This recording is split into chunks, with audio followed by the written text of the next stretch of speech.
Good morning. We are with Sissi Henley today, our in-house transaction coordinator.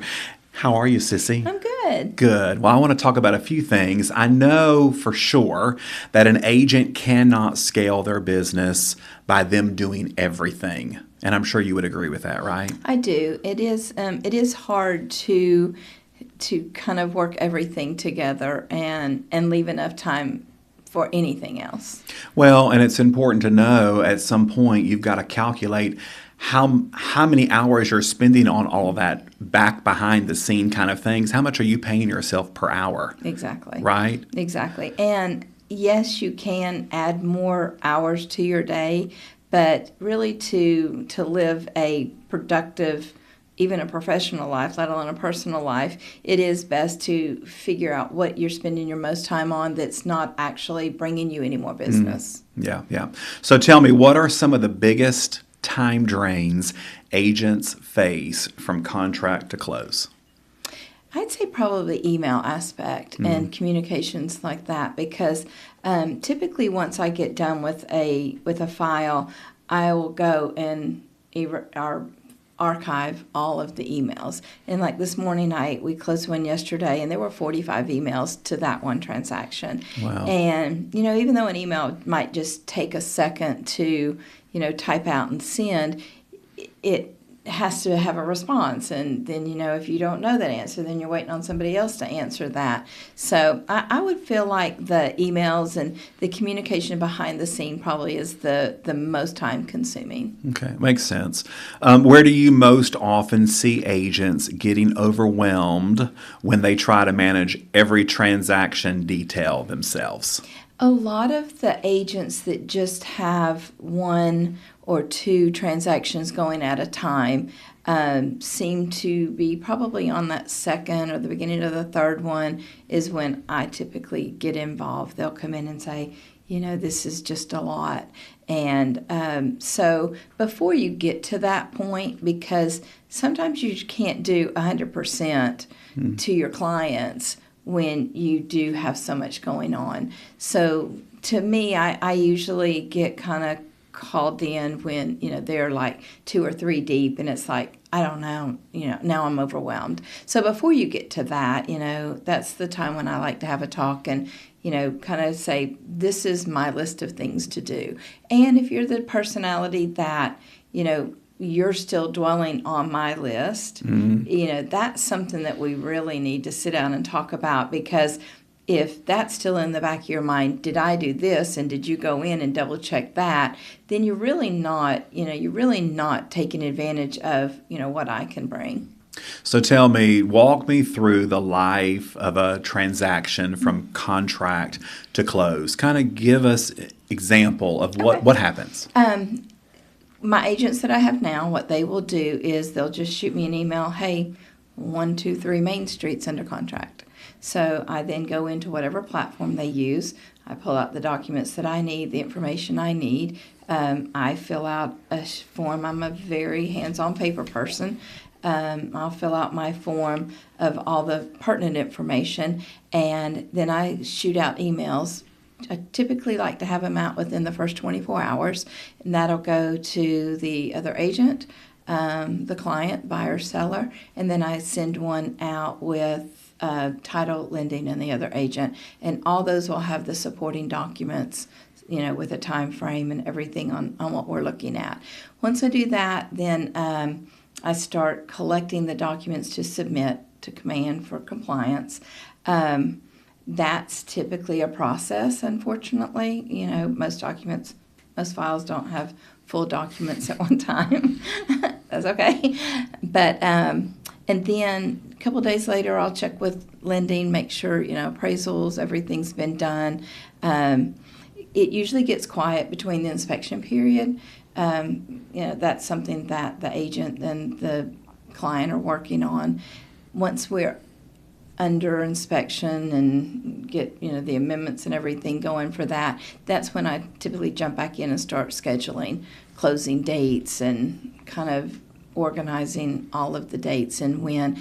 I do set calendars, I check emails for the agents. So It's quite a process. It is time consuming, but as long as you have processes in place, you just have to trust them. And I know you're very systematic. Very much so. So you've been with KW Greater Chattanooga for a little over a year now. The 14th. And what is your closed transaction count?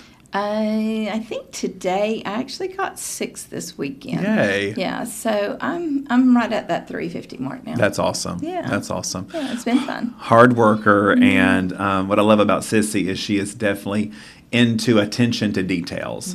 One of the things that I just caught from us having a conversation here is if you're an agent out here listening, best practices would be for you to get all of your paperwork signed at the time that you're doing your offer, your negotiation, so that when it becomes a contract, you have every single real estate document and supporting documentation that you need for the file. Professional. I don't ever mind, It's Sure, part of sure. it. But it does look more professional when you go and you sit down and you say, and you're able to take your time and explain documents versus me shooting them out saying, please review and sign. Right. If you have any questions, call me.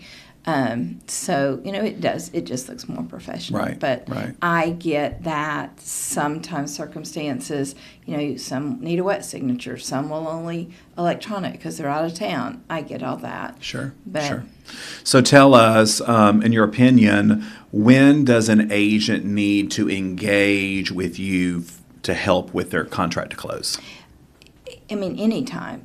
Even a beginner, someone that's knee-deep. I had someone the first of the year that had 14 under contract at one time and wasn't sweating a thing. They were just sending texts, hey, here's a contract. And those are the type that I see that really thrive because they are letting go of all the little details that is under, kind of my control. I always say that no one worries, better not worry. I'm that type of person. Yes, I am very systematic, but anytime somebody is under contract or even though they're going under contract, that's the best time to sit down so that we can kind of strategize. I had an agent earlier this week, a very new agent, came in. I'm fixing to list something for the first time. I printed out all their documents, and this is this document, and once you do this, then do this. Because there are newer agents that you can sit through a class, and absolutely classes are invaluable, but until your hands on the ground and, now it's time to really put that to task, you really do need to have somebody that'll be able to hold your hand and say, these are the next steps. And then when you do this, let them know that this is going to happen. I think communication with a client is the most important thing. My agents always mention me at the first because I will be contacting them and they'll, hey, my transaction coordinator, Sissi, might be getting in touch with you so that I'm not someone just new coming in and they're like, why am I sending important stuff to her? Right. Yeah. So Sissi actually becomes an extension of you as a part of your team and helping you get from contract to close. One of the things that I know, because it's my personality, I'm a very high D personality, right? And high D personalities like control. And there are a lot of agents that say, but so-and-so is not going to do it as well as I do it, right? I can remember when I was in production that in my training when I was hiring an administrative assistant, right, I took a couple of steps back to take 5 steps forward. And when I really consulted and coached with that person coming on the team of the things that I expected, right, because all realtors have different standards and expectations. Absolutely. But what I love about your business is you have a consult up front, and you allow an agent to share with you the things that are most important. Absolutely. And vice versa, and right?